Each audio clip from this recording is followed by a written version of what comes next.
नमस्कार। तो आज की इस वीडियो में हम बात करेंगे कि 2025 में नया बिजली कनेक्शन के लिए हमें कौन कौन सी डॉक्यूमेंट की ज़रूरत पड़ेगा, कौन कौन सी कागजात की ज़रूरत पड़ेगा और क्या क्या चीज़ चाहिए जिसके लिए रिक्वायर्ड है और आपको देना पड़ेगा, फिर ही आपको नया बिजली कनेक्शन मिलेगा।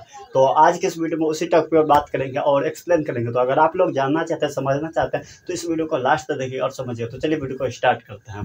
तो देखिए दोस्तों, आपको जो डॉक्यूमेंट चाहिए वो मैं यहाँ पर लगा देता हूँ स्क्रीन रिकॉर्डिंग, और इसके बाद यहाँ पर दिखाता भी हूँ कि क्या क्या है और बता भी रहा हूँ साथ साथ ही। तो यहाँ पर देखिए हमने ओपन कर लिया है और यहाँ पर हमने सुविधा ऐप को ओपन कर लिया है। इससे क्या होगा कि आपको जो जो चाहिए और जो रिक्वायर्ड है, जो कंपनी ने बता रखा है, वही चीज़ हम बताएंगे। इसके अलावा दूसरा चीज़ कुछ भी हम नहीं बताएंगे जो फालतू का होगा। तो चलिए, सबसे पहले चीज़ है 1 नंबर में जो है देखिए लिखा हुआ है फॉर ऑल एप्लीकेशन, ठीक है। इसके बाद लिखा हुआ है 1 नंबर में mobile number of applicant is required for all future communications, ठीक है। तो पहले नंबर में आपको मोबाइल नंबर चाहिए। इसके बाद दूसरा नंबर में बताया जा रहा है कि new service connection application is consist with 2 parts, मतलब 2 पार्ट में बांटा गया है कनेक्शन टाइप को। तो अब जब भी आप फॉर्म फिलअप करेंगे ना, तो उसको 2 पार्ट में बांटा गया है। तो पहला है बेसिक मतलब बेसिक डिटेल जो आपको भरना होता है,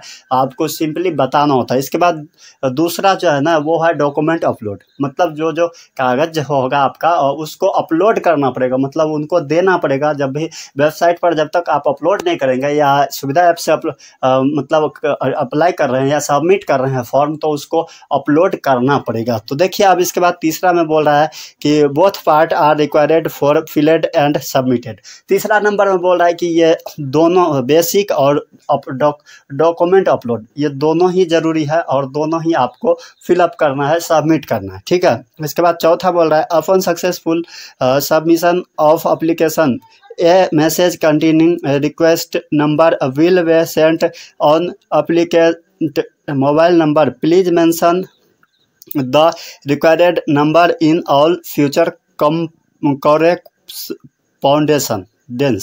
मतलब इसमें बोल रहा है कि जिस भी मोबाइल नंबर को आप इसमें देंगे, जिस भी नंबर को आप रजिस्टर्ड करेंगे, उस पर जो एक रिक्वेस्ट नंबर आएगा उसमें मेंशन रहेगा आपका रिक्वेस्ट नंबर। सारे चीज कुछ इसी से आप चेक कर पाएंगे और देख पाएंगे, ठीक है। और स्टेटस भी पता कर पाएंगे कि आपके कनेक्शन का क्या हुआ, ठीक है। इसके अलावा जो 5वां नंबर में बोला गया है following document are required for filling up the application form, ठीक है। मतलब इस फॉर्म को भरेंगे तो आपको ये डॉक्यूमेंट देना पड़ेगा, बताएगा। तो सबसे पहला नंबर में है एप्लीकेंट का फोटो, मतलब एप्लीकेंट का एक इमेज चाहिए, पासपोर्ट साइज फोटो चाहिए, ठीक है। इसके बाद दूसरा नंबर में बोला गया है property ownership proof where new connection is required, मतलब जहाँ भी आप कनेक्शन लेंगे ना, जिस भी जगह पर लेंगे, उस जगह का जो है ना प्रॉपर्टी, जो जिस जमीन पर घर होगा ना, उस जमीन का कागज चाहिए उनको, ठीक है।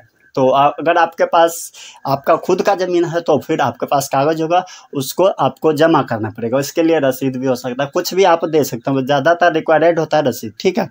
इसके बाद मतलब तीसरा नंबर में क्या है कि rent agreement with no objection certificate from the owner if on rent, ठीक है। अगर कहीं रेंट पे आप रहते हैं या किसी भी तरह का कहीं पर दुकान करते हैं, कुछ मतलब कमर्शियल कनेक्शन जब लेते हैं, कहीं पर दुकान करते हैं, व्यवसाय करते हैं या कहीं पर रहते हैं, तो वहाँ पर अगर आप कनेक्शन ले रहे हैं तो रेंट जो भी मतलब मालिक है आपका, रूम मालिक, उनसे नो ऑब्जेक्शन सर्टिफिकेट आपको बनवाना होगा, साइन करवाना होगा, फिर उसको भी आपको अपलोड करना होगा, ठीक है। इसके बाद चौथा नंबर है ID proof, 1 of the following passport, ration card, Aadhaar card, voter card, driving licence, PAN card, photo ID issued by any government agency, मतलब किसी भी गवर्नमेंट एजेंसी से आपका फोटो वाला कोई भी आईडी होगा वो चल जाएगा, ठीक है, आईडी प्रूफ के लिए।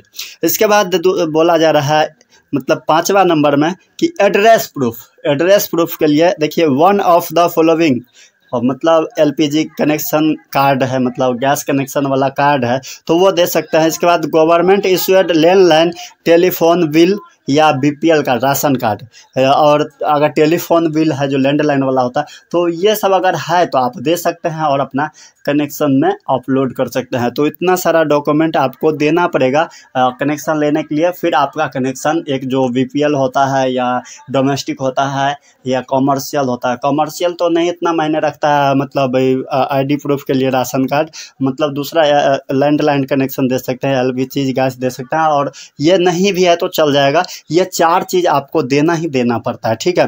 क्या? फोटो और प्रॉपर्टी ओनरशिप, इसके बाद नो ऑब्जेक्शन सर्टिफिकेट अगर कहीं आप रेंट पे रहते हैं तब, अगर इसके अलावा एक ID प्रूफ आपको देना ही पड़ेगा। तो मतलब अगर छोड़ दीजिए आप अपने ज़मीन में लेना चाहते हैं, अपने घर पे लेना चाहते हैं, तो आपको एक एड्रेस प्रूफ देना ही पड़ेगा, एक प्रॉपर्टी ओनरशिप देना ही पड़ेगा, मतलब ज़मीन का कागज़, और इसके बाद एक फ़ोटो देना पड़ेगा और एक मोबाइल नंबर।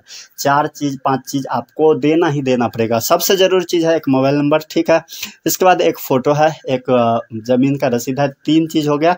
चौथा है ID प्रूफ में कुछ भी मतलब दे सकते हैं, तो 4 चीज़ हो गया। और 5वां भी आप देंगे तो जल्दी से जल्दी अगर ये सारे डॉक्यूमेंट आप अगर दे देते हैं तो आपका काम जल्दी से जल्दी हो जाएगा। तो क्या है फिर से मैं बता देता हूँ, फ़ोटो, मोबाइल नंबर, इसके बाद ज़मीन का जो भी कागज़ है वो, और इसके अलावा आपको नो ऑब्जेक्शन सर्टिफिकेट कहीं अगर आप रहते हैं रेंट पर तब लगेगा, अगर नहीं रहते हैं तो कोई बात नहीं, तब ID प्रूफ देना पड़ेगा और एक एड्रेस प्रूफ देना पड़ेगा। मतलब फिर भी 5 चीज़ आपको देना पड़ेगा, ठीक है। अगर ये 5 चीज़ आपके पास है तो आप जाइए धड़ाकसीन अप्लाई कीजिए और आपको मिल जाएगा न्यू बिजली कनेक्शन। तो आशा करते हैं आप लोग समझ गए होंगे कि आपको क्या क्या डॉक्यूमेंट चाहिए और क्या क्या सामान चाहिए नया बिजली कनेक्शन के लिए 2025 में। तो अगर समझ गए तो कमेंट करके बता दीजिए, और वीडियो अच्छा लगा है तो एक लाइक कर दीजिएगा और दोस्तों में शेयर कर दीजिएगा। तो थैंक यू दोस्तों, मिलेंगे फिर एक नए वीडियो के साथ, तब तक के लिए जय हिंद और अपना ख्याल रखिएगा।